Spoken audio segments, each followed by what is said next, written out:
Consequently, we falsely see ourselves as individual existences confronted by a universe of multiplicities. Zazen is a means of stilling these waves so that our inner vision can be brought into accurate focus, and counting the breath is one type of Zazen. Student. You have said that I should put more energy into my sitting. I have tried to, but I can't concentrate for more than 15 minutes before my mind begins to wander. Toward the end of the last session I was able to concentrate fairly well, but when I sat by myself I fell apart and couldn't for the life of me concentrate. ROSHI. It is difficult to sit alone, especially in the beginning. That is why we have sesshin. Communal Zazen is easier because there is mutual support and reinforcement. When you practice Zazen rather than listen to lectures about it, for the first time you really taste Zen and through this experience come to true self-understanding. So sit devotedly. Your concentration will become stronger and you will feel better mentally and physically. Student. I would like to ask you once more about breathing. You have explained to me how I should count my breaths, but you haven't yet explained how I should follow them. Would you do so, please? ROSHI. After you give up counting your breaths, the next step is following them. Here you simply follow each inhalation with your mind's eye without allowing your attention to become diverted. When you exhale, do the same. That is all there is to it. Follow simply means to experience or become one with. Student. What about the stomach?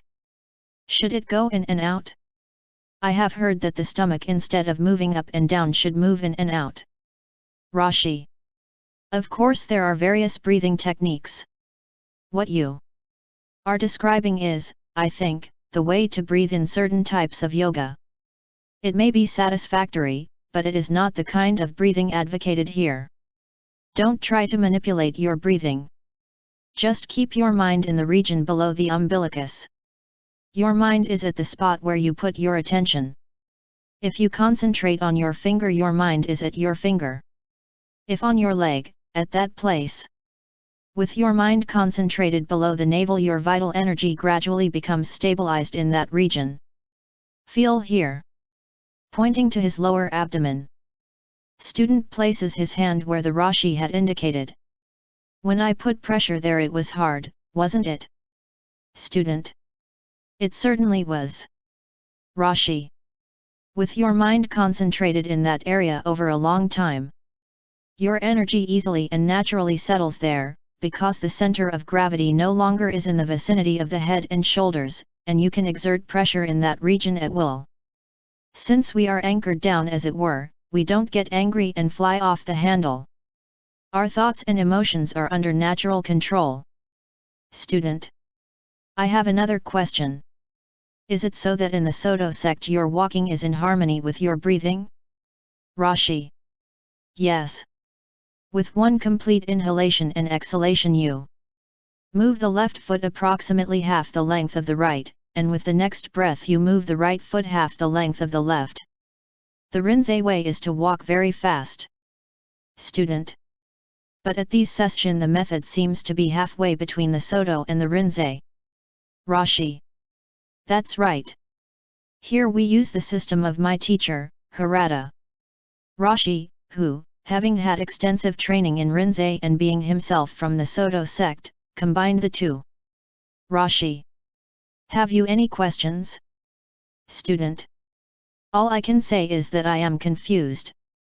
ROSHI. What is your confusion? Student. I don't see the connection between counting the breaths and shikantaza. ROSHI. They are two different things, why look for a connection? Is your difficulty that you find counting your breaths too mechanical and uninteresting? Student. Yes, I suppose that's it. ROSHI. There are many like you. Instead of counting your breaths or doing shikantaza, it may be better for you to ponder a question like what am I? Or where did I come from? Or Buddhism teaches that we are all innately perfect. In what way am I perfect? The technical Zen designation for such questions is Onrei no Memaku, what was my face before my parents were born? Student. Is that a koan? ROSHI. Yes. Hereafter stop counting your breaths and devote yourself earnestly to this koan. ROSHI. Have you any questions? Student.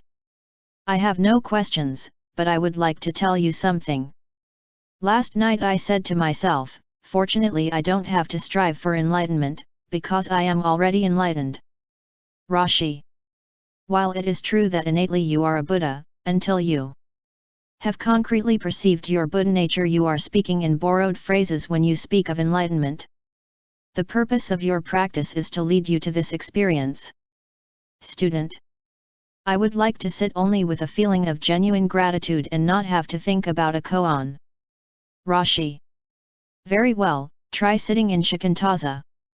If you do it sincerely, you will experience this feeling of gratitude. It is a fact that when you sit in the lotus posture as the Buddha sat and concentrate single-mindedly, a gradual unfoldment of your Buddha heart takes place. This is the expression of living Buddhism, from which grows true gratitude. Moreover, even though you have no desire for enlightenment, through earnest and zealous sitting you will develop your powers of concentration and gain control over your mind and emotions, with the result that your physical and mental health will improve considerably. Student. Before I came to this temple I used to think, if I go to a sesshin and do zazen, I will accumulate good karma. Now that I am here I don't see where I am acquiring any merit at all. ROSHI. Whether you are aware of it or not, you are creating good karma all the time you are here. Sitting embraces the three fundamental elements of Buddhism, namely, the precepts, the power of concentration, and satori wisdom. It is obvious, of course, how concentration is strengthened and mind stability developed. It may be less obvious to you how your eye of true wisdom is gradually being opened as your intrinsically pure nature is cleansed of its delusions and defilements in sincere and wholehearted sitting. As for the precepts, clearly one can't kill or steal or lie during zazen. In a profounder sense, however, observance of the precepts is grounded in zazen. Because through zazen you are gradually ridding yourself of the basic delusion which leads human beings to commit evil, namely, the delusion that the world and oneself are separate and distinct. Inherently there is no such bifurcation. The world doesn't stand outside me. It is me. This is the realization of your Buddha nature, out of which observance of the precepts naturally and spontaneously arises. To be sure, when you have realized your real self, all this will make sense to you, but without that experience what I have just said is hard to understand. Student. I have no intention of trying to become enlightened. ROSHI.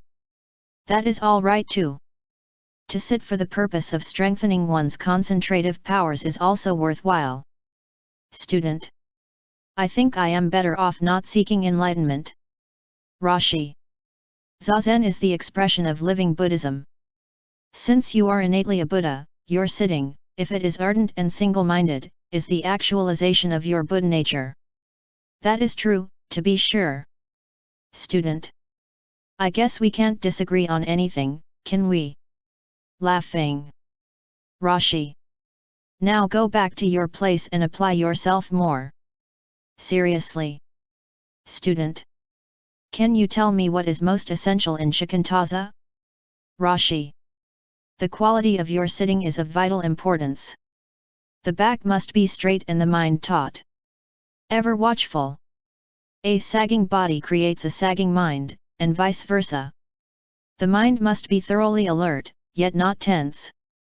If you look at a picture of Bodhidharma painted by Seshu and carefully study the eyes, you will see what I mean. Bodhidharma is doing shikantaza. This is the degree of alertness required. If you were sitting in one corner of a room doing shikantaza and a door on the other side was quietly opened half an inch, you would know it instantly. Student. This will be my last sesshin, as I have to return to the United States next month. Will it be all right to train under a Soto priest there? ROSHI. Yes, but I would advise you not to be guided by him with respect to Satori unless you are sure he is enlightened himself. Very few Soto priests these days have realized their true nature and therefore they poo-poo the experience, saying in effect, since in possessing the Buddha mind we are all inherently enlightened, why is Satori necessary? But this argument is specious, because until they have directly perceived their Buddha mind they don't really know that they possess it. Student. Then, is it possible for me to carry on my practice without a teacher? ROSHI. Whether you have no teacher in America or only a mediocre one, you can continue to discipline yourself in Zen by following what you have learned at this temple. Any teacher, even an unenlightened one, is able to supervise your practice. He can check your posture, for instance, and your breathing, and can guide you in other respects. But he ought not to try to pass on Satori unless he himself has had it and it has been verified by his teacher. Student. Oh yes, that reminds me of something I wanted to ask you. This morning in your lecture you spoke about the necessity of having one's enlightenment confirmed by one's teacher because only in this way could correct Zen be transmitted. I don't quite understand this. Why is it necessary to be authenticated by anyone? ROSHI. Starting from the time of the Buddha Shakyamuni, correct Buddhism has been transmitted from master to disciple. Where the master's enlightenment has been authentic and sanctioned by his master, he has been able to sanction the enlightenment as a guide. You ask why this is necessary. It is necessary, first of all, in order to ensure the transmission of true Buddhism from master to disciple. If this hadn't been done, there would be no authentic Zen today. But the truth is, you can never be sure by yourself that what you take to be Kensho actually is Kensho. With a first experience it is quite possible to misjudge it. Student. But isn't enlightenment self-authenticating? ROSHI. No, it isn't. In fact, there are many examples of persons who became teachers without having enlightenment at all. It is like a person searching alone for diamonds in the mountains. If one has never seen a real diamond, one may think when one finds glass or quartz or some other mineral that one has found a genuine diamond. If such a person could verify his find through somebody who has had experience with diamonds, he or she could be sure. Failing that, one could easily make a mistake regardless of how brightly his stones glittered. Student. This business of the transmission from the Buddha down to the present time. It isn't really true, is it? It's myth, isn't it? ROSHI. No, it is true. If you don't believe it, that's too bad. Student H. Student. I am pregnant and probably won't be able to attend any more session until after the birth of my child a couple of months away. How should I continue to do Zazen in my own home during the rest of my pregnancy? ROSHI. Continue to concentrate on your present koan. When a solution comes to you, put it on the shelf, so to speak, as you did with the other koans, and go back to Shikantaza until you come before me again, at which time you can demonstrate your understanding of the spirit of the koan. Sit comfortably at all times, with your mind profoundly absorbed yet flexible, and without strain in the region of the stomach. The last is important. It is well known in Japan that Zazen has an exceedingly beneficial effect on the mind and spirit of the fetus. It is even better if you place a picture of Kannon before you when you start Zazen. Thus the virtues of this bodhisattva which you are reflecting upon will impress themselves upon the mind of your unborn baby. Student. My koan is from where you are, stop the distant boat moving across the water. ROSHI. Demonstrate your understanding of the spirit of it. The student demonstrates. That is good, but try it this way demonstrating. Do you understand the true spirit of this? Student. Yes, the boat and I are not two